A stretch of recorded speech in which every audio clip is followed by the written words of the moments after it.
स्थापकाय च धर्मस्य सर्वधर्मस्वरूपिणे अवतारवरिष्ठाय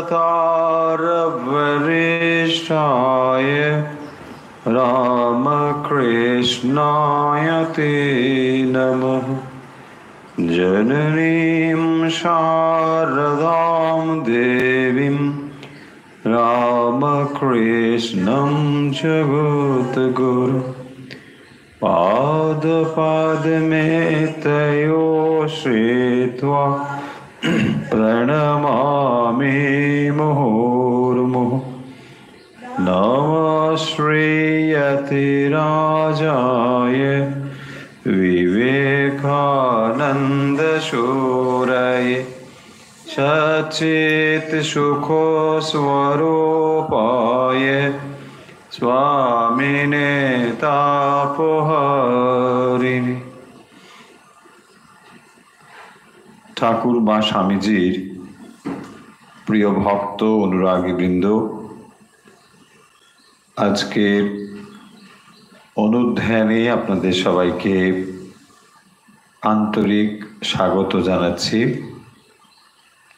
আজ আমরা শ্রী শ্রী রামকৃষ্ণ কথামৃত এই বিষয়েই অনুধ্যান করব এবং অনুধ্যানের পরে যেমন আমরা নিয়মিত অভ্যাস করি, আজকেও একইভাবে অভ্যাস করব। তাই আশা করছি আপনারা যারা নিয়মিত আমাদের সঙ্গে যুক্ত থাকেন, আজকেও তারা যুক্ত হচ্ছেন বা ধীরে ধীরে যুক্ত হচ্ছেন।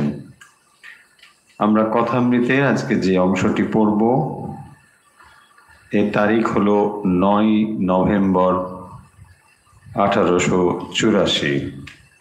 1884 9 নভেম্বর এই অংশটি আজ আমরা আজকের অনুধ্যানে পড়ব। তাহলে চলুন আমরা শুরু করি আজকের কথামৃত আলোচনা। শ্রী শ্রী রামকৃষ্ণ কথামৃতের শুরুতেই আমরা যে শ্লোকটি পাঠ করে শুরু করি, আজকেও আমরা সেই শ্লোকটি পড়ে তারপর পাঠ শুরু করব। ওম তব কথামৃতম তপ্ত জীবনম কবিভিরৃতাম কলমশাপহাম শ্রবণমঙ্গলম শ্রীমদাততম ভুবি গৃহন্তি ये ভুরিধা জনঃ। শ্রী শ্রী রামকৃষ্ণ কথামৃত আপনাদের কাছে অত্যন্ত পরিচিত একটি বই, যা আপনারা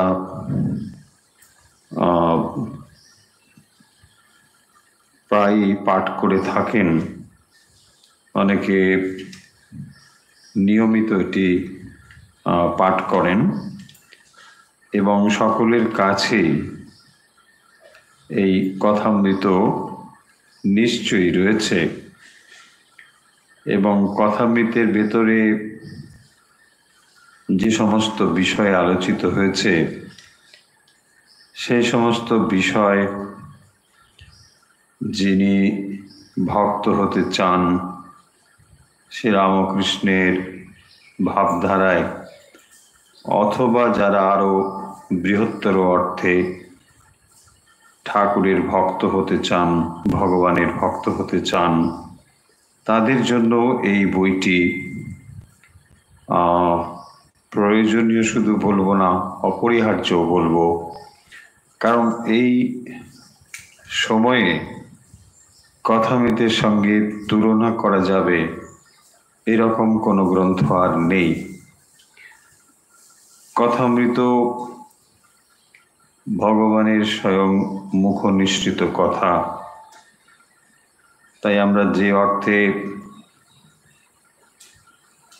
শ্রীমদ্ ভগবত গীতা গুরুত্বের সঙ্গে চর্চা করি, শ্রী শ্রী রামকৃষ্ণ কথামৃতও কিন্তু শ্রীমদ্ ভগবত গীতার থেকে কোনো অংশে কম নয়। ভগবান স্বয়ং ভক্তদের উদ্দেশ্যে যে সমস্ত কথা বলেছেন সেই কথামৃতের পাতায় লিপিবদ্ধ করা হয়েছে, যাতে করে ভবিষ্যতের ভক্ত যারা হবেন তারা কিভাবে শ্রীরামকৃষ্ণকে ভালোবাসতে চেষ্টা করবেন, শ্রীরামকৃষ্ণের ব্যক্তিত্ব কেমন ছিল, এই সমস্ত আলাপচারিতা বা কথোপকথনের ভেতর দিয়ে আমরা খানিকটা হলেও ধরতে চেষ্টা করব। তাই শ্রী শ্রী রামকৃষ্ণ কথামৃত অত্যন্ত পরিচিত একটি গ্রন্থ এবং আপনারা সকলেই কম বেশি এই গ্রন্থটি পাঠ করেছেন বা করে চলেছেন। আমরা বহুবার বলেছি যে যেহেতু এটি ডায়েরির মতো করে লেখা, অর্থাৎ যেদিন যেদিন মাস্টারমশাই শ্রীরামকৃষ্ণের কাছে উপস্থিত হয়েছেন সেদিন তিনি তারিখ সহযোগে যা যা আলোচনা হয়েছে সেগুলোকে ডায়েরির পাতায় লিখে রেখেছিলেন এবং পরবর্তী সময়ে সেগুলোকে তিনি বড় করে সাধারণ মানুষের জন্য বা সকলের জন্য উপস্থাপন করেছেন। তাই এমন নয় যে এর একটি পরিচ্ছেদ থেকে আরেকটি পরিচ্ছেদে যেতে গেলে কোনো রকমভাবে একটির ওপর একটি নির্ভরশীল তা কিন্তু বলা যায় না, কারণ বিষয়গুলো যেহেতু বদলে বদলে যাচ্ছে এবং পরিপ্রেক্ষিত বদলে যাচ্ছে, ফলে এক একটি দিন স্বয়ং সম্পূর্ণভাবেই আলোচিত হতে পারে। আমরা আজকের যে অংশটি আলোচনা করব বলে আপনাদের ইতিমধ্যেই বললাম তা হলো 9 নভেম্বর 1884। 9 নভেম্বর 1884, ত্রয়োদশ পরিচ্ছেদ, ভক্ত সঙ্গে সংকীর্তনানন্দে। আমরা ঠিক এর একটু পরবর্তী অংশ থেকে পড়ব, যেখানে ভক্ত সঙ্গে ভক্ত কথা প্রসঙ্গে, এই জায়গাটি থেকে আমরা পড়া শুরু করব আজকে। যারা অখণ্ড সংস্করণ ফলো করছেন সেখানে পৃষ্ঠা সংখ্যা হবে 705, অন্য বইতে নিশ্চয়ই অন্যরকম হবে। মণি এবং গোপালের আর যাওয়া হইল না, তাহারা আজ রাত্রে থাকিবেন। তাহারাও আরো 2-1 ভক্ত মেঝেতে বসিয়া আছেন। কিয়ৎক্ষণ পরে ঠাকুর শ্রীযুক্ত রাম চক্রবর্তীকে বলিতেছেন, রাম, এখানে যে আর একখানি পাপোশ ছিল কোথায় গেল?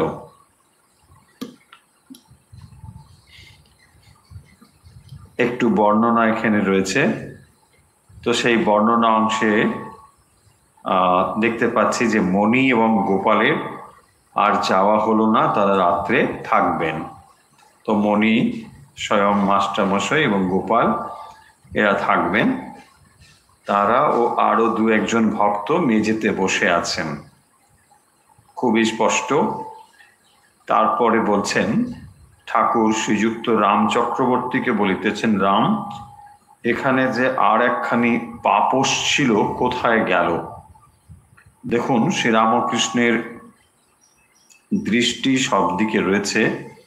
যখন তিনি এই জগৎ সংসারে মন রাখেন তখন জগতের খুঁটিনাটি বিষয়ে তার মন থাকে, আবার যখন তিনি জগৎ থেকে মন সম্পূর্ণ তুলে নেন তখন আবার এই জগতের কোনো কিছুরই হুঁশ থাকে না। তাই তিনি বলছেন রামকে, যেখানে পাপোশ ছিল সেটা কোথায় গেল? ঠাকুর সমস্ত দিন অবসর পান নাই, একটু বিশ্রাম করিতে পান নাই।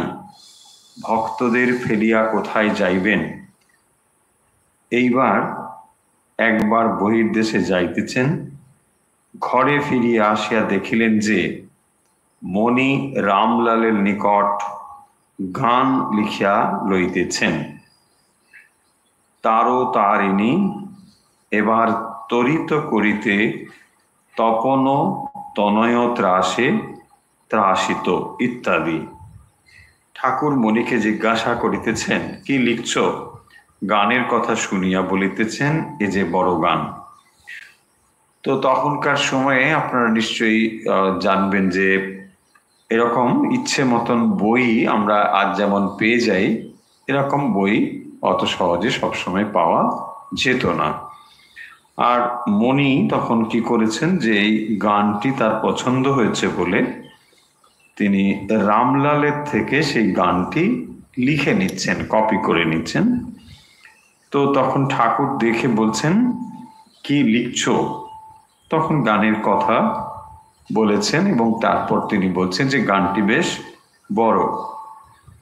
রাত্রে ঠাকুর একটু সুজির পায়েস ও একখানি কি দুখানি লুচি খান। ঠাকুর রামলালকে বলিতেছেন, সুজি কি আছে? খুবই এগুলো মানে সাধারণ কথা। রাত্রে ঠাকুর একটু সুজির পায়েস এবং একখানি কি দুখানি লুচি খান। বুঝতেই পারা যাচ্ছে যে রাত্রে তিনি খুব সামান্যই আহার করেন। আর রামলালকে বলছেন, সুজি কি আছে? গান 1 লাইন 2 লাইন লিখিয়া মণি লেখা বন্ধ করিলেন। মণি অল্প একটু লিখে লেখা বন্ধ করছেন। ঠাকুর মেঝেতে আসনে বসিয়া সুজি খাইতেছেন। ঠাকুর আবার ছোট খাটটিতে বসিলেন। মাস্টার খাটের পার্শ্বস্থিত পাপোশের উপর বসিয়া ঠাকুরের সহিত কথা কহিতেছেন। ঠাকুর নারায়ণের কথা বলিতে বলিতে ভাবযুক্ত হইতেছেন। নারায়ণ একটি ছেলে যে ঠাকুরের কাছে নিয়মিত আসতো, এবং শুধু তাই নয়, সে আসতো বলে তার বাড়িতে কিন্তু কেউ পছন্দ করতো না, এমনকি তাকে অনেক সময় মারধরও করত যাতে করে সে এখানে না আসে, কিন্তু সে এখানে আসতো। শ্রীরামকৃষ্ণ আজ নারায়ণকে দেখলাম। তো তিনি সেই যে নারায়ণকে দেখেছেন ছেলেটিকে, সেই প্রসঙ্গে বলছেন। তাহলে আমরা মনে মনে একটা চিত্র নিশ্চয়ই এঁকে নিতে পারছি যে মাস্টারমশাই বা মণি তিনি গানটি কপি করছেন, আর ঠাকুর বসেছেন সুজি একটু খাবেন বলে ওখানে জায়গা করে সেখানে বসেছেন। আর মণি লেখা বন্ধ করে এবারে পাপোশের উপরে ওখানে এসে বসেছেন। মাস্টার খাটের পার্শ্বস্থিত পাপোশের উপর বসিয়া ঠাকুরের সহিত কথা কইতেছেন। তো তখন তিনি ওই পাপোশের উপর এসে বসেছেন, আর তখন তিনি কথা বলছেন যে আজকে নারায়ণকে দেখলাম। আজ্ঞে হ্যাঁ, চোখ ভেজা, মুখ দেখে কান্না পেল। কে বলছেন? মাস্টার। মাস্টার বলছে, আগে হ্যাঁ, চোখ ভেজা, মুখ দেখে কান্না পেল। শ্রীরামকৃষ্ণ, ওকে দেখলে যেন বাৎসল্য হয়। শ্রীরামকৃষ্ণ বলছেন, নারায়ণকে দেখলে যেন বাৎসল্য হয়। এখানে আসে বলে ওকে বাড়িতে মারে, ওর হয়ে বলে এমন কেউ নেই। কুবজা তোমায় কু বোঝায়, রাই পক্ষে বোঝায় এমন কেউ নেই। তো শ্রীরামকৃষ্ণ বলছেন যে নারায়ণকে দেখলাম, ভালো লাগলো। আর মাস্টার বলছেন, আগে হ্যাঁ, চোখ ভেজা, মুখ দেখে কান্না পেল। চোখ ভেজা মানে এ অর্থ হতে পারে যে ঠাকুরের কাছে এসেছে, অনেক মারধর সহ্য করতে হয়েছে, হয়তো কান্নাকাটিও করেছে, তার ফলে তার চোখ ভেজা ভেজা, এটাও তিনি লক্ষ্য করেছেন। এবং বলছেন যে মুখ দেখে কান্না পেল, ফলে তখনও যে তার বিষণ্ণতার ছাপ রয়েছে মুখে, সেটি মাস্টারমশাইয়ের দৃষ্টি হয়তো এড়িয়ে যায়নি, তাই তিনি বলছেন যে তার চোখ দেখলাম, মুখ দেখে কান্না পেল, ওকে দেখলে যেন বাৎসল্য হয়। দেখুন শ্রীরামকৃষ্ণ, এই ছেলেটি নারায়ণ, যে হয়তো বেশি দিন বাঁচবে না, আমরা দেখব যে কথামৃতের মধ্যে রয়েছে সে অল্প দিন পরে মারা গিয়েছিল, কিন্তু একটা নিশ্চয়ই তার সুকৃতি ছিল, তা না হলে এভাবে স্বয়ং ভগবানের সঙ্গে তার যোগাযোগ হয় না। তো তিনি যখন এসেছেন দেহ ধারণ করে, শ্রীরামকৃষ্ণ তাকে বলছেন যে তার সম্পর্কে বলছেন, ওকে দেখলে যেন বাৎসল্য হয়, এখানে আসে বলে ওকে বাড়িতে মারে, এখানে আসতে দেয় না। অথচ দেখুন ওই বালক অবস্থায় সে শ্রীরামকৃষ্ণকে কি এমন বুঝেছে, কি এমন জেনেছে যে মারধর সত্ত্বেও সে ছুটে ছুটে আসে শ্রীরামকৃষ্ণের কাছে। এবং সেইটিকেই তিনি এখন মজা করে খানিকটা বলছেন, ওর হয়ে বলে এমন কেউ নেই। মানে ওই যে বাড়িতে থেকে আসে, সবাই ওকে বকাবকি করে, মারধর করে, সেইটিকে তিনি বলছেন কুবজা তোমায় কু বোঝায়, রাই পক্ষে বোঝায় এমন কেউ নেই। তো কুবজা তোমায় কু বোঝায় মানে কুবজা এসে একটা কিছু বলে চলে গেল, আর সেটাই সবাই বিশ্বাস করছে, কিন্তু রাই পক্ষে বোঝায় এমন কেউ নেই। তো দুটো পক্ষ, একটা রাই পক্ষ আর একটা কৃষ্ণ পক্ষ, শ্রীকৃষ্ণের পক্ষ। তো সেই জন্যে যে এসে বলে যাচ্ছে কুবজা যেমন বলছে সেটাই বিশ্বাস করছে। কিন্তু এটা দিয়ে তিনি এই কথাটাই বলতে চাইছেন যে নারায়ণ যে এখানে আসে, এটাকে সাপোর্ট করে কেউ যদি কিছু বলতো, তাহলে হয়তো নারায়ণের এই যে মারধর করাটা হয়তো খানিকটা কমতো। সেই বিষয়ে তিনি বলছেন যে কুবজা তোমায় কু বোঝায়, রাই পক্ষে বোঝায় এমন কেউ নেই। মাস্টার সহাস্যে হরিপদর বাড়িতে বই রেখে পলায়ন। মাস্টার, আচ্ছা এই নারায়ণ কিন্তু মাস্টারমশাইয়ের ছাত্র। তো মাস্টারমশাইয়ের যেহেতু ছাত্র, তিনি ওকে খুব ভালো করে চেনেন। হরিপদর বাড়িতে বই রেখে পলায়ন, শ্রীরামকৃষ্ণ ওটা ভালো করেনি। ঠাকুর চুপ করিয়া আছেন, কিয়ৎক্ষণ পরে কথা কহিতেছেন। কি কহিতেছেন? দেখো ওর খুব সত্তা, তা না হলে কীর্তন শুনতে শুনতে আমায় টানে। এই যে নারায়ণের প্রসঙ্গ হচ্ছে, তার সম্পর্কে শ্রীরামকৃষ্ণ বলছেন দেখো ওর খুব সত্তা, তা না হলে কীর্তন শুনতে শুনতে আমায় টানে। ঘরের ভেতর আমায় আসতে হলো, কীর্তন ফেলে আসা এ কখনো হয় নাই। তো কীর্তন শুনতে শুনতে নারায়ণকে তিনি দেখতে উঠে এসেছেন, তা না হলে কীর্তন শুনতে শুনতে আমায় টানে। নারায়ণকে দেখার জন্যে তিনি কীর্তন শুনতে শুনতে উঠে এসেছেন, বাৎসল্য ভাবে তার প্রতি তিনি তাকিয়েছেন। ঘরের ভেতর আমায় আসতে হলো, কীর্তন ফেলে আসা এ কখনো হয় নাই।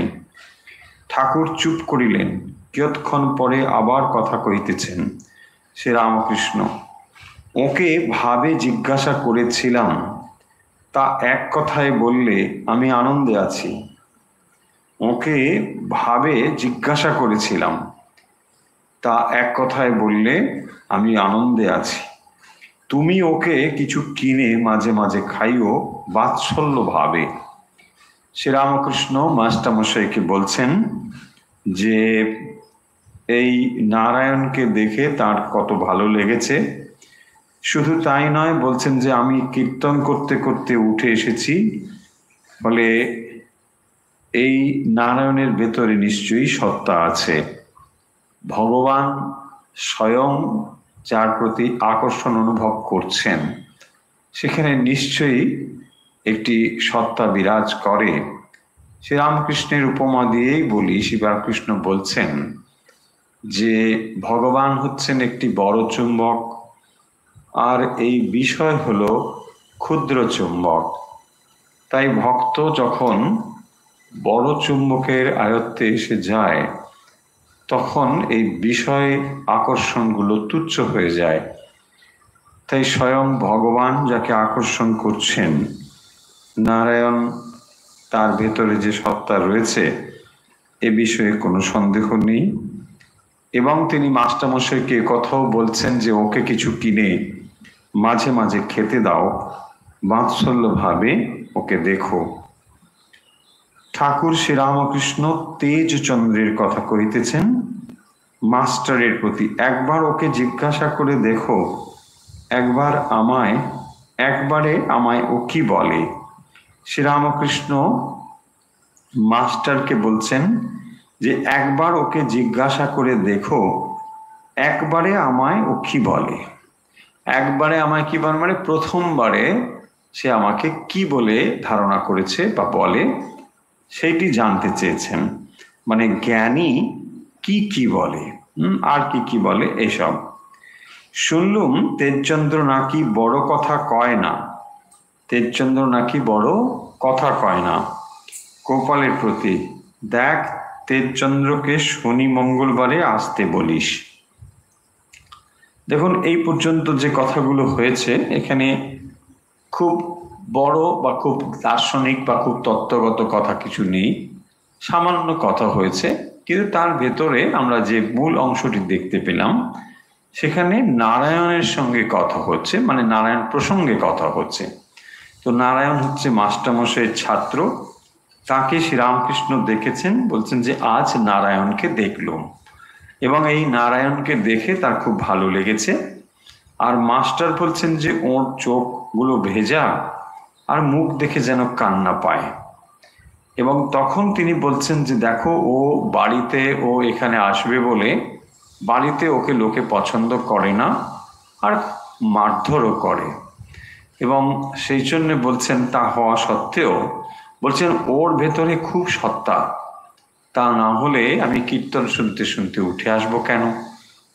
এইসব বিষয়গুলো বলে তিনি বলছেন যে নারায়ণকে দেখো, ওকে একটু খেতে টেতে দাও কখনো মাঝে মধ্যে, এইসব বলেছেন।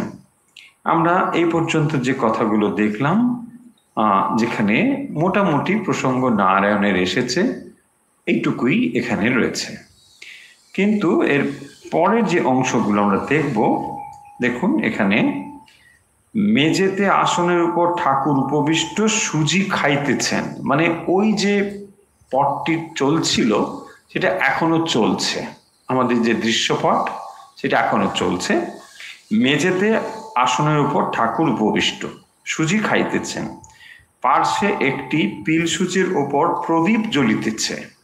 বোঝা যাচ্ছে খুবই ঠাকুরের কাছে মাস্টার বসিয়া আছেন। ঠাকুর বলিতেছেন, কিছু মিষ্টি কি আছে? তো তিনি মিষ্টি কিছু আছে কিনা মাস্টার মশাইকে জিজ্ঞাসা করছেন। মাস্টার নূতন গুড়ের সন্দেশ আনিয়াছিলেন। রামলালকে বলিলেন, সন্দেশ তাকের ওপরে আছে, সন্দেশ তাকের ওপর আছে, কই আনো না। মাস্টার ব্যস্ত হইয়া তাক খুলিতে গেলেন, দেখিলেন সন্দেশ নেই। বোধহয় ভক্তদের সেবায় খরচ হইয়াছে। অপ্রস্তুত হইয়া ঠাকুরের কাছে ফিরিয়া আসিয়া বসিলেন। ঠাকুর কথা কইতেছেন, আচ্ছা একবার তোমার স্কুলে গিয়ে যদি দেখি। মাস্টার ভাবিতেছেন উনি নারায়ণকে স্কুলে দেখিতে যাইবার ইচ্ছা করিতেছেন, আমাদের বাসায় গিয়ে বসলে তো হয়। মানে দেখুন, শ্রীরামকৃষ্ণ এই নারায়ণকে দেখার কথা ভাবছেন, নিজে থেকেই যাবেন। কিরকম মানে শ্রীরামকৃষ্ণের মনে এই নারায়ণের প্রতি একটা বাৎসল্য ভাব উঠেছে, এটা খুব স্পষ্ট বোঝা যাচ্ছে। এবং মাস্টারমশাইয়ের যেহেতু স্কুলের ছাত্র, তাই তিনি বলছেন যে আচ্ছা একবার তোমার স্কুলে গিয়ে যদি দেখি। মানে নারায়ণের সঙ্গে দেখা করতে যদি ওর বাড়ির লোকে এরকম এখানে আসতে বাধা দেয়, তাহলে বরং আমি তোমার স্কুলে কেন যাই না, সেখানে তো আসবে, দেখা হয়ে যাবে। এবং তাতে মাস্টারমশাই ভাবিতেছেন, উনি নারায়ণকে স্কুলে দেখিতে যাইবার ইচ্ছা করিতেছেন। মাস্টার বলছেন, আমাদের বাসায় গিয়ে বসলে তো হয়, তো আপনি স্কুলে না গিয়ে যদি বাসাতে অপেক্ষা করেন তাহলেও হতে পারে, সেই কথা বলছেন। না, একটা ভাব আছে, দেখুন কি ভাব আছে, কি জানো, আর কেউ ছোকরা আছে কিনা একবার দেখতো।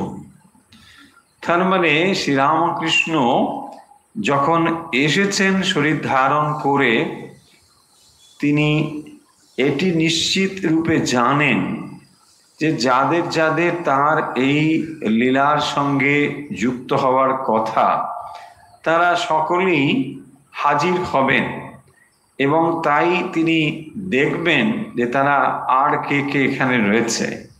মাস্টারমশাইকে সেই জন্যে বলছেন যে শুধু তোমার ওখানে বসে থাকলে আমি একটি ছেলেকে দেখতে পাবো, নারায়ণকে দেখতে পাবো, কিন্তু ওখানে যদি আমি যাই তাহলে আরো অনেককে দেখতে পাবো, এবং তাদের ভেতরে যদি কারোর কারোর এরকম সত্তা থাকে তাহলে তিনি তার দিকে তাকে আকর্ষণ করতে পারবেন। সেই জন্যে তিনি বলছেন যে আমি দেখতুম। মাস্টার বলছেন, অবশ্যই আপনি যাবেন, অন্য লোক দেখতে যায় সেরু আপনিও যাবেন। তার মানে স্কুল দেখতে অনেকে যান, তো সেই রকম আপনি স্কুল দেখতে যাবেন, যেতেই পারেন, কোনো অসুবিধে নেই। কিন্তু ওই মানে ছেলে ধরতে যাবেন, ছেলে ধরা ঠিক নয়, মানে কে কে আছে কিনা সেটা যে আপনি দেখতে যাবেন সেই রকম ভাবে ঠিক যাওয়াটা যাবে না। আপনি আপনার মতন যাবেন, দেখে নেবেন, অনেকে তো যায় এরকম। ঠাকুর আহারান্তে ছোট খাটটিতে গিয়া বসিলেন, একটি ভক্ত তামাক সাজিয়া দিলেন, ঠাকুর তামাক খাইতেছেন। ইতিমধ্যে মাস্টার ও গোপাল বারান্দায় বসিয়া রুটি ও ডাল ইত্যাদি জল খাবার খাইলেন। তাহারা নবতের ঘরে শুইবেন ঠিক করিয়াছেন। খাবার পর মাস্টার খাটের পার্শ্বস্থ পাপোষে আসিয়া বসিলেন। শ্রীরামকৃষ্ণ, নহবতে যদি হাঁড়িকুড়ি থাকে এখানে শোবে, এই ঘরে যে আর কি। তো আমরা এখানে যে ব্যাপারটি দেখলাম মূলত সেটি হচ্ছে যে মাস্টারমশাই ওই কথাবার্তার পরে শ্রীরামকৃষ্ণ যেমন সুজি খাচ্ছিলেন, সেটা তিনি খাচ্ছেন এবং তারপরে বলছেন যে মিষ্টি কিছু আছে কিনা। মাস্টার গিয়ে বললেন যে না, মিষ্টি থাক, যা ছিল সব শেষ হয়ে গেছে, হয়তো ভক্তদের টক্তদের দেওয়া হয়েছে, এইসব দিয়ে শেষ হয়েছে।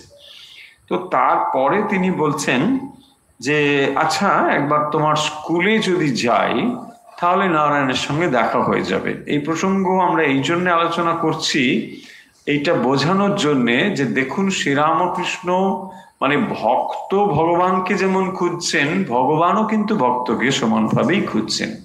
তো এই জিনিসটি বোঝার জন্যই এখানে যে এত তার তত্ত্ব কথা রয়েছে তা নয়, কিন্তু সামান্য কথা হলেও তার ভেতরে এইটি রয়েছে যে শ্রীরামকৃষ্ণ নারায়ণকে দেখার জন্যে মাস্টারমশাই স্কুলে যেতে রাজি হয়েছেন।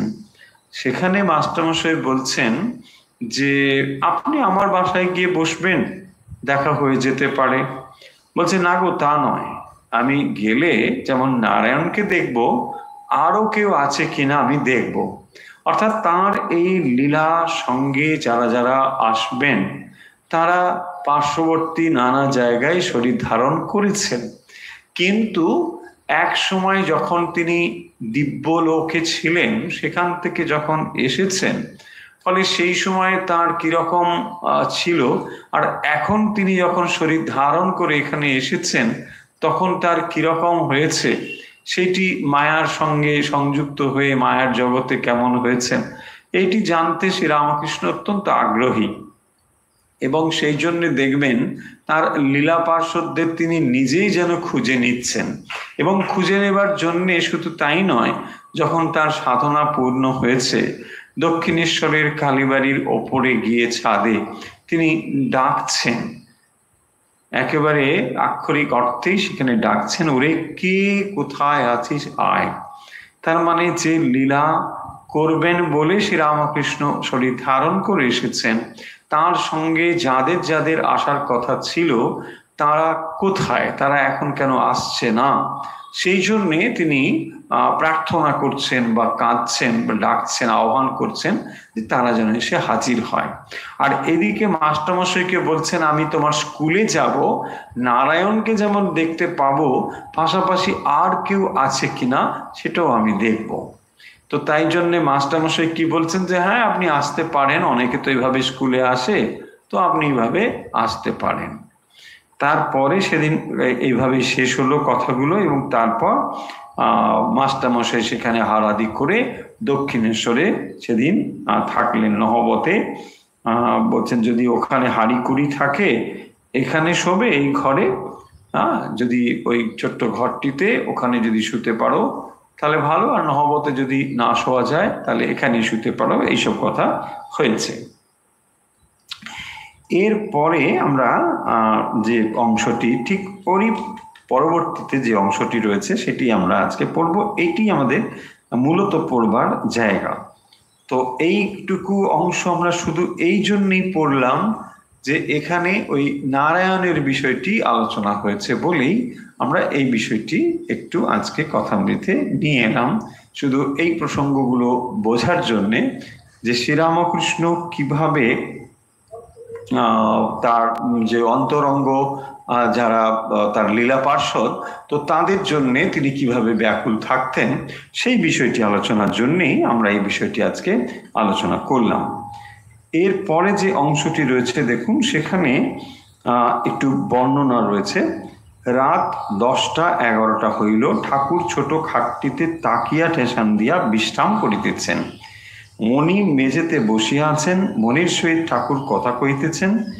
ঘরের দেওয়ালের কাছে সেই পিল সুজের উপর প্রদীপে আলো জ্বলিতেছে। যে ডেসক্রিপশনটা আগে রয়েছে খানিকটা একই রকম, এখানে ওই পিল সুজের ওপর প্রদীপে আলো জ্বলছে। আর রাত 10টা-11টা, ঠাকুর অহেতুক কৃপা সিন্ধু, মণির সেবা লইবেন। দেখো আমার পাটা কামড়াচ্ছে, একটু হাত বুলিয়ে দাও তো। শ্রীরামকৃষ্ণ কিভাবে এই মাস্টারমশাইকে ধীরে ধীরে তার অন্তরঙ্গ মধ্যে নিয়ে আসছেন একবার লক্ষ্য করে দেখুন। যে মাস্টারমশাই প্রথম সাক্ষাতে শ্রীরামকৃষ্ণকে ঠিক সেইভাবে তিনি যে একেবারে দণ্ডবত প্রণাম করেছেন এরকম কিন্তু নেই, হাত জোর করে প্রণাম করেছেন এরকম একটা ভাব সেখানে রয়েছে। এবং কেন সেটা রয়েছে না, তিনি এটা জানতেন, বা যেহেতু তিনি ইংরেজি শিক্ষায় শিক্ষিত একজন মানুষ, হঠাৎ করে একজন মানুষকে পা ছুঁয়ে প্রণাম করবেন এটা হয়তো তার ওই অভ্যাসের মধ্যে ছিল না। কিন্তু মাস্টারমশাইকে কিভাবে তিনি পরিবর্তিত করে নিয়ে আসছেন, শুধু মাস্টারমশাই কেন, যারা তার সঙ্গ করছেন তাদের ভেতরে কোনটি কিরকম রয়েছে এটি শ্রীরামকৃষ্ণ জেনে ধীরে ধীরে তার ভেতরে সেই পরিবর্তনটুকু নিয়ে আসছেন। দেখুন সেই জন্য আমরা দেখছি যে মাস্টারমশাইকে তিনি বলছেন, মণিকে বলছেন দেখো আমার পাটা কামড়াচ্ছে, একটু হাত বুলিয়ে দাও তো। তো একটু হাত বুলিয়ে দিলে কি হবে না, ওই আস্তে আস্তে করে তার ভেতরে একটা নত হওয়ার ভাব, মাস্টারমশাই শ্রীরামকৃষ্ণের প্রতি এই পরিবর্তনগুলো অলরেডি হয়ে গেছে, এখন অনেকটা সময় হয়েছে, কিন্তু তবুও তাকে বলছেন যে একটু যেন এই সেবার অধিকার তিনি মাস্টারমশাইকে দিচ্ছেন। মণি ঠাকুরের পাদমূলে ছোট খাটটির উপর বসিলেন এবং কোলে তাহার পা দুখানি লইয়া আস্তে আস্তে হাত বোলাইতেছেন। ঠাকুর মাঝে মাঝে কথা কহিতেছেন। একবার মনের চোখে এই দৃষ্টি, এই যে ছবি আপনি একবার মনে মনে শুধু ভাবুন যে শ্রীরামকৃষ্ণ দক্ষিণেশ্বরের ওই ছোট খাটটিতে ঠাকুর তাকিয়া ঠেসান দিয়ে বিশ্রাম করছেন, আর মণিতে সেখানে বসেছিল এবং সেখানে তিনি বলছেন যে আমার পাটা একটু কামড়াচ্ছে, তুমি একটু হাত বুলিয়ে দাও। এবং এই হাত বুলিয়ে দেওয়াতে নিশ্চয়ই দেখুন যে বর্ণনা এখানে রয়েছে যে খাটটির ওপর বসিলেন, মণি ঠাকুরের পাদমূলে ছোট্ট খাটটির উপর বসিলেন এবং কোলে তাহার পা দুখানি লইয়া আস্তে আস্তে হাত বুলাইতেছেন। ঠাকুরের পা দুটি মাস্টারমশাইয়ের কোলে।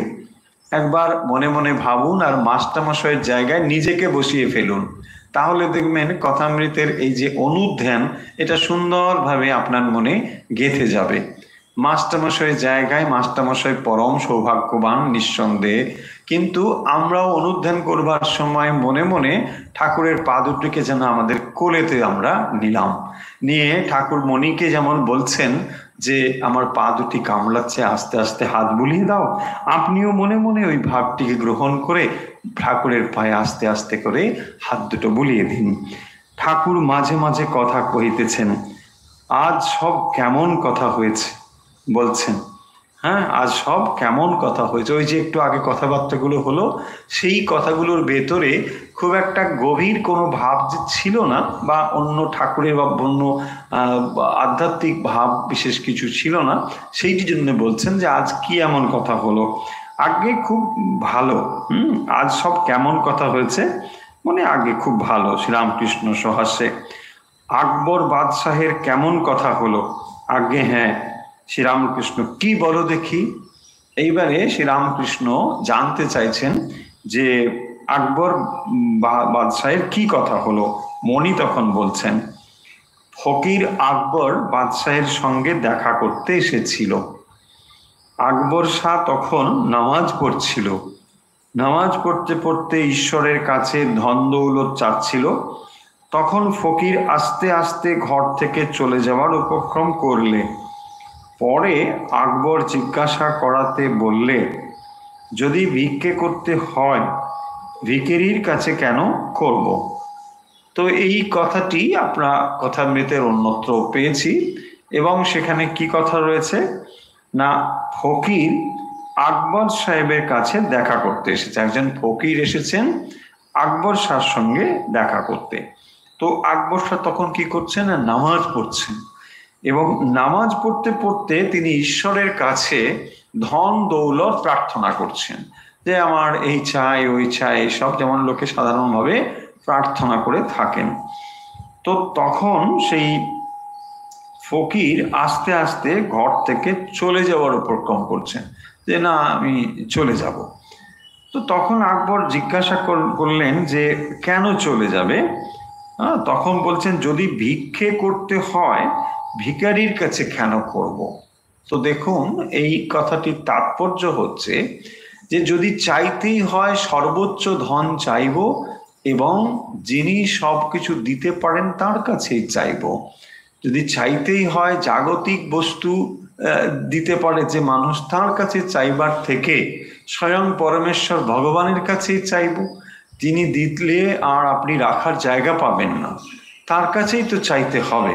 সাধারণ মানুষ সাধারণ জিনিসই দিতে পারে, অধিক জিনিস দিতে পারে না, ফলে তার কাছে কেন চাইব? সেই জন্যে এখানে এই কথাটি বলেছেন শ্রীরামকৃষ্ণ। আর কি কি কথা হয়েছিল? সঞ্চয়ের কথা খুব হলো।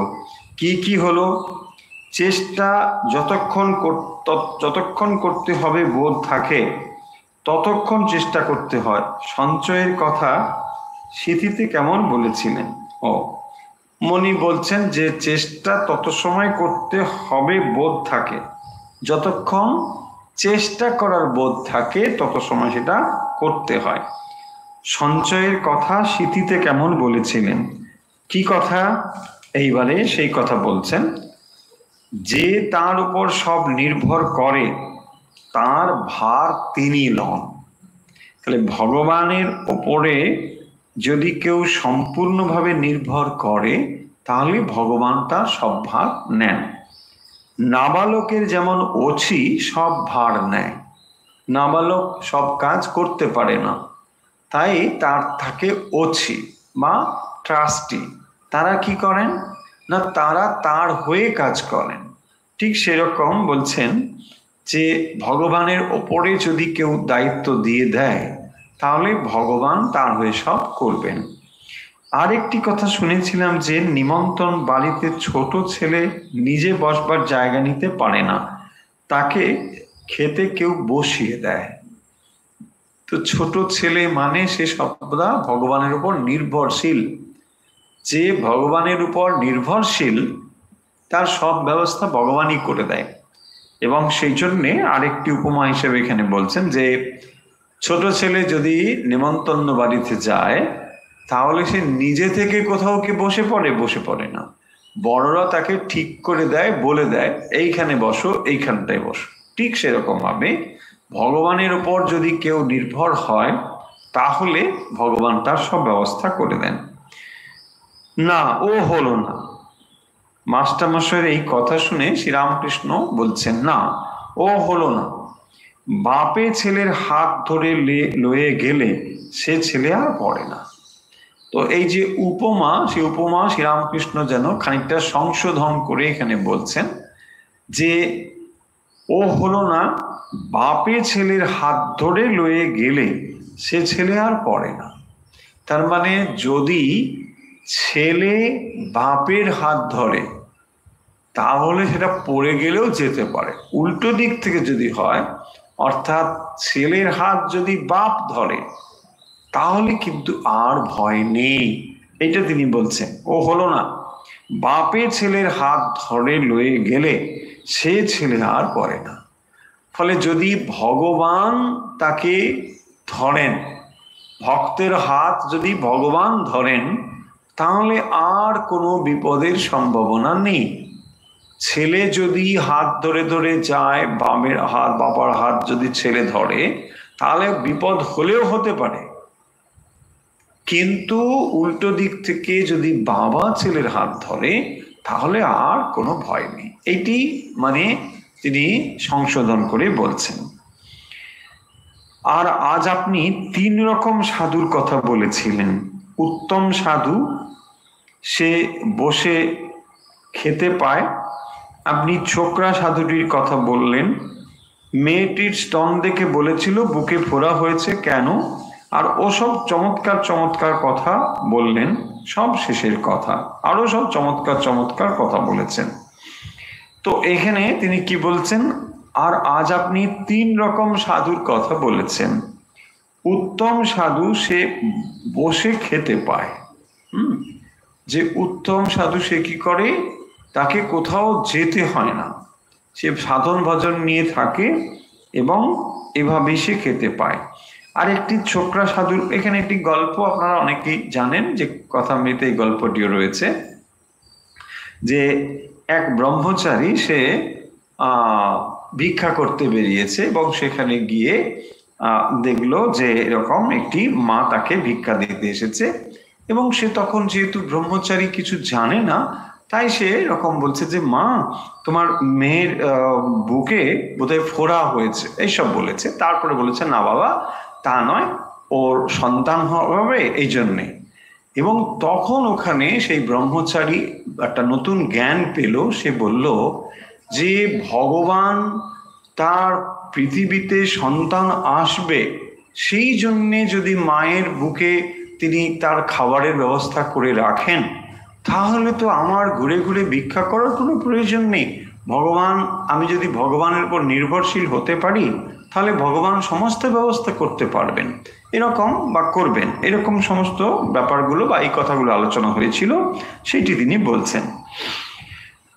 কি কি কথা, মানে আরো কি কি কথা হলো, সেই পম্পার কাকের কথা। রাম নাম অহর্নিশ জপ করছে, তাই জলের কাছে যাচ্ছে কিন্তু খেতে পাচ্ছে না। পম্পার কাকের কথা, পম্পা সরোবরে যে কাক, সে কি করছে না, অহর্নিশ জপ করছে, ভগবানের নাম জপ করছে, আর এদিকে তার খুব পিপাসা, তাই জলের কাছে যাচ্ছে কিন্তু খেতে পারছে না। কারণ জলের কাছে গিয়ে যদি সে জল পান করে তাহলে ওই সময়টুকু ভগবানের নাম করা হবে না, আর ভগবানের ওই সময় নামটুকু না করা হলে পরে সময়টা ব্যর্থ হয়ে যাবে, বিফল হয়ে যাবে। সেই জন্য সে তৃষ্ণার্ত হওয়া সত্ত্বেও ভগবানের নাম থেকে বিরত হয়ে যাবে বলে তা করতে পারছে না। আর সেই সাধুর পুঁথির কথা, সেই সাধুর পুঁথির কথা মানে এখানে একটি সেই গল্প রয়েছে যে এক সাধু, তো সে এতই তার বিশ্বাস যে সে মানে ওই নদীর ওপর দিয়ে মানে হেঁটে হেঁটে চলে যাচ্ছে। তো হেঁটে হেঁটে চলে যাচ্ছে, কি করে চলে যাচ্ছে, দেখলো যে কিছুই নয়, তার পুঁথিতে কেবল রাম নাম লেখা রয়েছে। একটা সাধু সে কি করছে, ওটা একটা আলাদা, এটা একটা আলাদা, ওই জলের উপর দিয়ে হেঁটে যে আসে রাম নাম, সেটাও একটা রয়েছে। এখানে বলছেন যে পুঁথির কথা, মানে সাধুর পুঁথি, সে একটা পুঁথি মানে নিয়ে বেড়ায়, সর্বত্র যায়। তো সেই পুঁথিতে কি আছে দেখতে হবে, সাধুর পুঁথিতে নিশ্চয়ই অনেক কিছু শাস্ত্র টাস্ত্র। বলছেন শাস্ত্র টাস্ত্র কিছু নেই, কেবল ওই সারা পুঁথি জুড়ে কেবল রাম নাম লেখা আছে, ভগবানের নাম লেখা আছে। তাতে কেবল ওম রাম এই কথা লেখা, আর কিচ্ছু নেই। ওম রাম, সারা পুঁথি জোড়া এই নাম লেখা আছে, এইটি লেখা। আর হনুমান রামকে যা বললেন, কি বললেন, সীতাকে দেখে এলুম, শুধু দেহটি পড়ে রয়েছে, মন প্রাণ তোমার পায়ে সব সমর্পণ করেছে। তো বলছেন সীতাকে দেখে এলুম, শুধু দেহটি পড়ে রয়েছে, মন প্রাণ তোমার পায়ে সব সমর্পণ করেছেন। আর চাতকের কথা, ফটিক জল বই আর কিছু খাবে না। দেখুন, এগুলো হচ্ছে সমস্ত ভক্তের অবস্থার কথা, যে ফটিক জল ছাড়া আর চাতক অন্য জল খাবে না। ভগবান এর প্রতি ভক্ত এতটাই তার প্রীতির ভাব যে সর্বদাই সে ভগবানকে নিয়ে থাকতে ভালোবাসে, অন্য কোনো বিষয়ে তার কোনো আগ্রহ নেই, সেইটি এখানে বলছেন। আর জ্ঞানযোগ আর ভক্তিযোগের কথা কি, তো আমরা এখানে এই যে অবস্থা এখানে লেখা হচ্ছে যেগুলো, তাতে স্পষ্টতই বুঝতে পারছি যে মাস্টারমশাই এই কথাগুলো শুনেছেন শ্রীরামকৃষ্ণের মুখে, কিন্তু এখন মাস্টারমশাই যেন ওই কথাগুলো কিভাবে শুনেছেন বা কিভাবে তিনি বুঝেছেন, সেই কথাগুলো খানিকটা এডিট করার যদি দরকার থাকে সেটাকে তিনি এডিট করে দিচ্ছেন, সংশোধন করে দিচ্ছেন। আর মাস্টারমশাই কতখানি সে কথাগুলো বুঝেছেন শ্রীরামকৃষ্ণ কথোপকথনের দ্বারা সেটা ঝালিয়ে নিচ্ছেন। আর মাস্টারমশাই সেই কথাগুলো বলছেন, যতক্ষণ কুম্ভ জ্ঞান ততক্ষণ আমি কুম্ভ থাকবেই থাকবে, আর যতক্ষণ আমি জ্ঞান ততক্ষণ আমি ভক্ত তুমি ভগবান। যতক্ষণ কুম্ভ জ্ঞান ততক্ষণ আমি কুম্ভ থাকবেই থাকবে, আর যতক্ষণ আমি জ্ঞান ততক্ষণ আমি ভক্ত তুমি ভগবান। না না, কুম্ভ জ্ঞান থাকুক আর না থাকুক, কুম্ভ যায় না, আমি যাবার নয়, হাজার বিচার করো ও যাবে না। এই যে সংশোধন করে দিচ্ছেন শ্রীরামকৃষ্ণ, যতক্ষণ কুম্ভ জ্ঞান ততক্ষণ আমি কুম্ভ থাকবেই থাকবে। তার মানে এই যে শরীর, এই কুম্ভ মানে শরীর, তো এই শরীর জ্ঞান যত সময় আছে আমি কুম্ভ থাকবেই থাকবে, অর্থাৎ শরীর বোধটা থাকবে। যতক্ষণ আমি জ্ঞান ততক্ষণ আমি ভক্ত তুমি ভগবান। তার মানে যত সময় পর্যন্ত এই অহংবোধটা না যাচ্ছে, সেই অবস্থাটাকে রাখবার জন্যে আমি ভক্ত তুমি ভগবান। দেখবেন শ্রীরামকৃষ্ণ অন্যত্র বলছেন যে এই আমি তো যাবে না, তবে থাক শালা দাস আমি হয়ে, ভক্ত আমি হয়ে। তার মানে এই আমিত্ব যখন অহংকার সংযুক্ত যে আমি, এটা যখন যাবার নয় অত সহজে, তাহলে আমরা তাকে কি করতে পারি না, তাকে আমরা মোড় ফিরিয়ে দিতে পারি, একটা পরিবর্তন নিজের ভেতরে নিয়ে আসতে পারি। কি করে সেই পরিবর্তনটা হতে পারে না, আমি ভক্ত এই ভাব নিজের ভেতরে নিয়ে আসা, সেইটি বলছেন।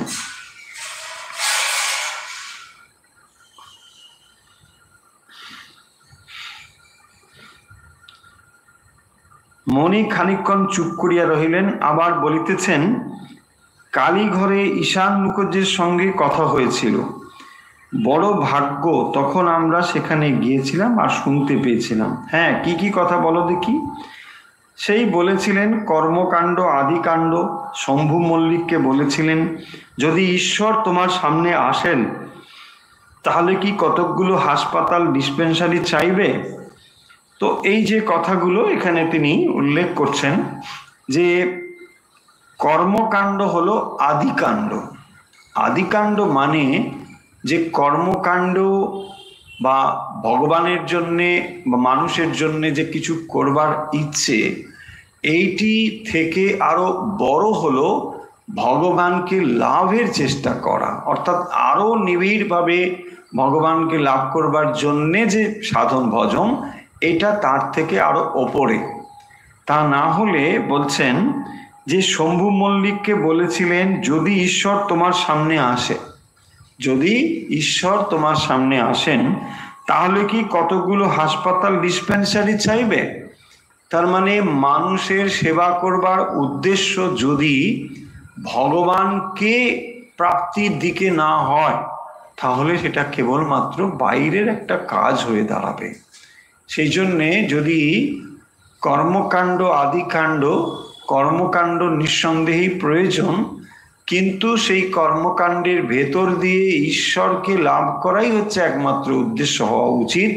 তা যদি না হয়, কতগুলো কাজ করলাম বলেই যে ভগবান আমার কাছে এসে হাজির হয়ে যাবেন, এমন ভাবার কোনো মানে নেই। তাই তিনি বলছেন যে ভগবান তোমার সামনে এলে কি তুমি ডিসপেন্সারি আর এইগুলো চাইবে? তার মানে ভগবানকে লাভ করাই হচ্ছে তোমার উদ্দেশ্য।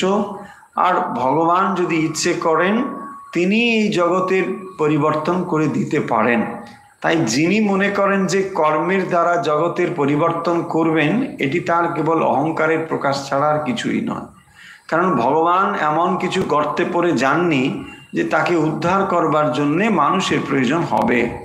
তাই মানুষ যখন কোনো কর্ম করেন বা মানুষের সেবাভাব নিয়ে কর্ম করেন, সেখানে একটি উদ্দেশ্য থাকে যে এই কর্মের ভেতর দিয়ে চিত্তশুদ্ধ হলে ভগবানকে তিনি ভালোবাসতে পারবেন। তাই ভগবানকে ভালোবাসাই হচ্ছে তার উদ্দেশ্য। মানে এই সেবার দ্বারা ভগবানকে খানিকটা সাহায্য করা হচ্ছে, এই রকম বোধ যেন আমাদের না হয়। তো সেই কথাগুলো এখানে বলছেন। আর তারপরে বলছেন যে যতক্ষণ কর্মে আসক্তি থাকে ততক্ষণ ঈশ্বর দেখা দেন না। কেশব সেনকে সেই কথা বলেছিলেন কি, যতক্ষণ ছেলে চুষি নিয়ে ভুলে থাকে ততক্ষণ মা রান্না বান্না করেন। চুষি ফেলে যখন ছেলে চিৎকার করে, তখন মা ভাতের হাঁড়ি নামিয়ে ছেলের কাছে যান। তো এখানে কি কথা বলা হয়েছে না, যতক্ষণ ছেলে চুষি নিয়ে ভুলে থাকে, এই চুষি নিয়ে ভুলে থাকা মানে এই যে কর্ম, এটাও একরকম চুষি নিয়ে ভুলে থাকার মতো। যতক্ষণ কর্মে আসক্তি থাকে ততক্ষণ ঈশ্বর দেখা দেন না। কর্মে আসক্তি মানে কর্ম যে চিত্তশুদ্ধির জন্যে বা এর উদ্দেশ্য যে ভগবানকে ভালোবাসা, এইটি যদি মানুষ ভুলে যায়, তাহলে দেখবেন কর্ম একটা আসক্তি হয়ে দাঁড়ায়, কর্ম একটা বন্ধন হয়ে দাঁড়ায়। অনেকেই এরকম আছেন যে কর্ম এমন একটা জায়গায় পৌঁছে যায়, কর্ম ছাড়া তিনি আর থাকতে পারেন না। হ্যাঁ, মুখে বলতে থাকেন যে না মানুষের সেবা করছি, কিন্তু সেই সেবাটা আসলে ওই আসক্তি তৈরি হয়। সেই জন্যে এটাও একরকম বাধা। যে বলছেন যে ছেলে যখন চুষি নিয়ে ভুলে থাকে, তখন সে মায়ের কাছে যেতে চায় না। আর যখন এগুলো সম্পূর্ণভাবে ত্যাগ হয়, তখনই সে কেবল বলে আমি মায়ের কাছে যাব, আর মা তখন ভাতের হাঁড়ি নামিয়ে ছুটে আসে। আর একটি কথা সেদিন হয়েছিল, লক্ষণ জিজ্ঞাসা করেছিলেন ভগবানকে কোথা কোথা দর্শন হতে পারে। রাম অনেক কথা বলে তারপর বললেন, ভাই যে মানুষে উর্জিতা ভক্তি দেখতে পাবে, হাসে কাঁদে নাচে গায়, প্রেমে মাতোয়ারা, সেইখানে জানবে যে আমি আছি। তো উর্জিতা ভক্তির কথা বলছেন। উর্জিতা ভক্তি মানে যেটা উপচে পড়া ভক্তি, মানে এমন সেখানে ভক্তি ভাব যে সেটি যেন উপচে পড়ছে, যে আধারে সেটি রয়েছে সেই আধারে যেন ধরছে না। ভাই যে মানুষে দেখবে উর্জিতা ভক্তি কিরকম না, হাসে কাঁদে নাচে গায় এবং প্রেমে মাতোয়ারা, সেইখানে জানবে যে আমি আছি। ভগবান সেখানে তার শক্তি বিরাজ করছে, এটি বোঝার জন্যে বলছেন। লক্ষণ জানতে চেয়েছিল এবং তার উত্তরে অনেক কথা বলার পরে রাম এই কথা বলছেন যে যেখানে মানুষের মধ্যে দেখবে উর্জিতা ভক্তি, হাসে কাঁদে নাচে গায়, প্রেমে মাতোয়ারা, সেইখানে জানবে আমি আছি। তাহলে আজকে আমরা যে কথাগুলো আলোচনা করলাম এখান থেকে যদি আমরা এটাকে সামাপ করে নিই, ছোট করে নিই, তাহলে আমরা মূল কথাগুলো পেয়ে যাব। দেখুন, কথামৃতের ভেতরে অনেক কথা বারবারে আলোচনা রয়েছে, এটা নিঃসন্দেহে সত্যি কথা। কিন্তু তবুও কথামৃতের মধ্যে আমরা যতই কথামৃত পড়ি ততই আমাদের এটাকে কখনো বোরিং বলে মনে হয় না। কেন মনে হয় না? এই জন্যে যে একই কথা আলোচনা হলেও সেদিন কিন্তু যেভাবে আলোচনা হচ্ছে, অর্থাৎ যে প্রসঙ্গ সেখানে রয়েছে, যারা যারা উপস্থিত রয়েছে, যে যে প্রেক্ষিত, সেটা কিন্তু আলাদা হতে পারে। একজন মানুষ যখন কথা বলেন, তার কথা বলার ধরন, তার কথা বলার যে যে তিনি উপমা ব্যবহার করেন, এগুলো নিশ্চয়ই খুব বেশি সময়ের ব্যবধান না হলে কথা বলার একই রকম ধরন থাকবে। এবং সেই কথাগুলোকেই যখন তিনি বলেন তখন কোন কোন ক্ষেত্রে কার কার ক্ষেত্রে কি কি বলেন, সেই রেফারেন্সগুলোও কিন্তু শ্রীরামকৃষ্ণ উল্লেখ করে কথা বলেন। যে দেখো, আমি সেখানে এটা বলেছিলাম, ওই কেশবকে ওটা বললাম, তারপরে এখানে এটা বললাম। মাস্টারমশাই সেগুলো নোট করেছেন এবং সেই কথাগুলো তিনি সেখানে রেফারেন্স সহযোগে উল্লেখ করেছেন যে আমি ওকে এই কথা বলেছি, একে এই কথা বলেছি। প্রথম অংশে আমরা যে অংশটি পড়লাম সেখানে মূলত নারায়ণের কথা এসেছিল, এবং এই নারায়ণ হচ্ছে একজন শ্রী রামকৃষ্ণের খুব ভক্ত। খুব ছোট বয়সে তিনি মানে মাস্টারমশাই যেহেতু ছাত্র ছিলেন, তখন থেকেই শ্রীরামকৃষ্ণের প্রতি তার একটা ভক্তি শ্রদ্ধার ভাব ছিল এবং তিনি আসতেন শ্রীরামকৃষ্ণের কাছে, এবং তার জন্য তার বাড়িতে কিন্তু খুব বাধা ছিল। কিন্তু সেই জন্য আমরা দেখবো যে মাস্টারমশাই বা শ্রীরামকৃষ্ণ স্বয়ং নারায়ণকে খুব ভালোবাসতেন এবং তাকে দেখা করবার জন্য তিনি নিজে যেতে চেয়েছিলেন, এবং মাস্টারমশাইকে বলছেন যে ওকে মাঝে মাঝে কিছু খেতে দাও বাৎসল্যভাবে, এসব তিনি বলেছেন। ফলে আমরা সেখান থেকে দেখলাম যে ভগবান যেমন ভক্তের প্রতি, ভক্ত যেমন ভগবানকে চান, ভগবান ও ভক্তের প্রতি তিনিও কিন্তু একই রকম ভাবে আগ্রহী বা উৎসাহী।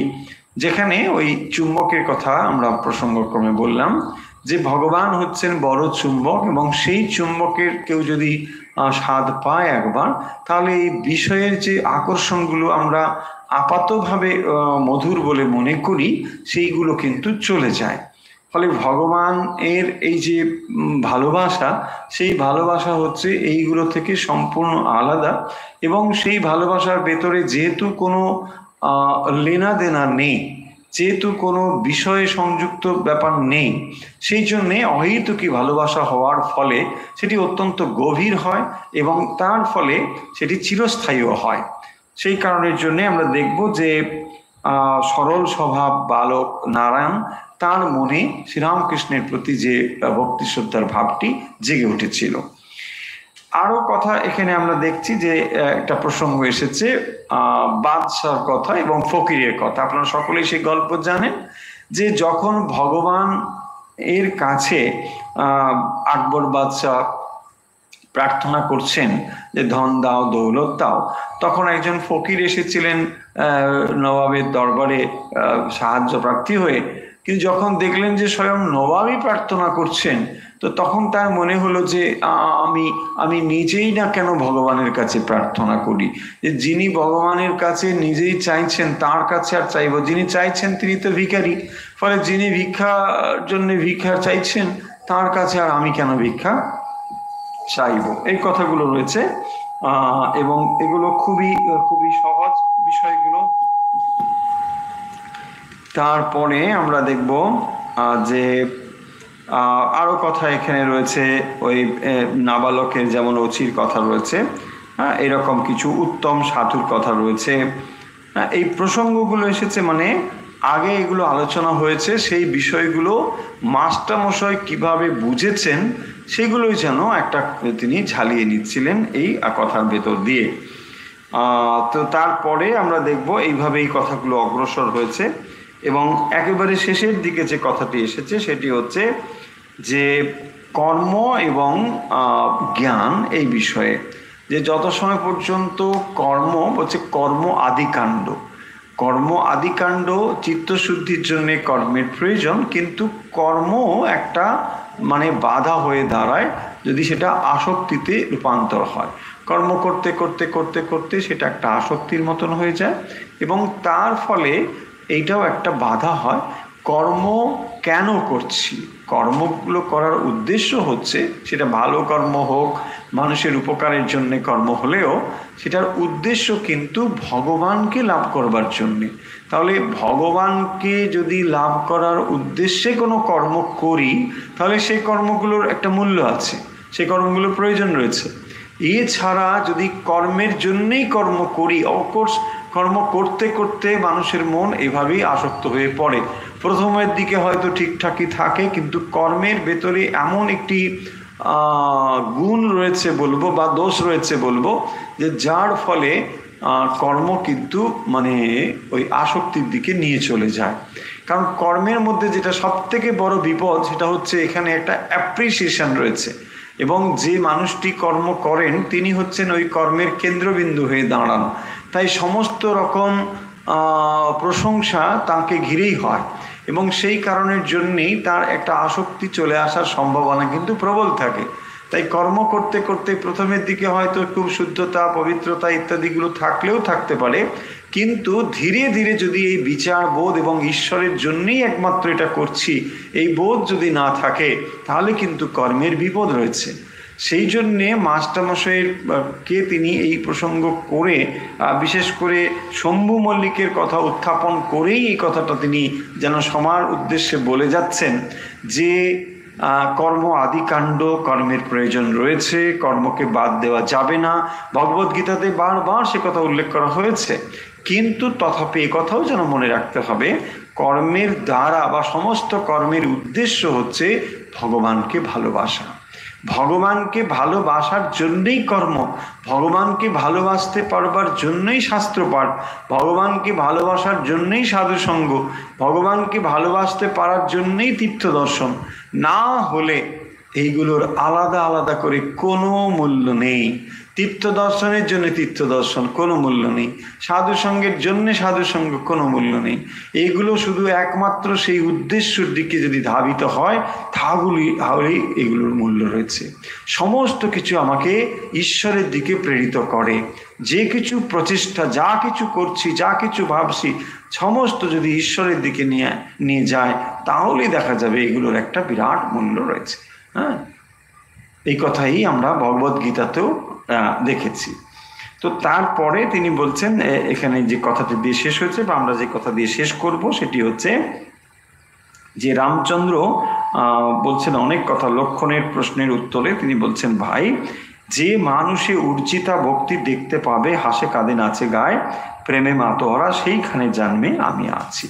ফলে এই কথার ভেতর দিয়ে যেমন আমরা আমাদের মনে মনে একটা আমরা এক্সাম্পল খুঁজি যে কোথায় এমন মানুষ, সেই মানুষটি হচ্ছে স্বয়ং শ্রীরামকৃষ্ণ, যার ভেতরে উর্জিতা ভক্তি, মানে ভক্তি একেবারে যেন পাত্র থেকে উদ্বেল হয়ে যাচ্ছে, উপচে পড়ছে, সেই রকম ভাবটি তার ভেতরে রয়েছে। কিরকম না, হাসে কাঁদে নাচে গায়, অর্থাৎ সবসময় যেন একটা ভাবস্থ অবস্থা রয়েছে।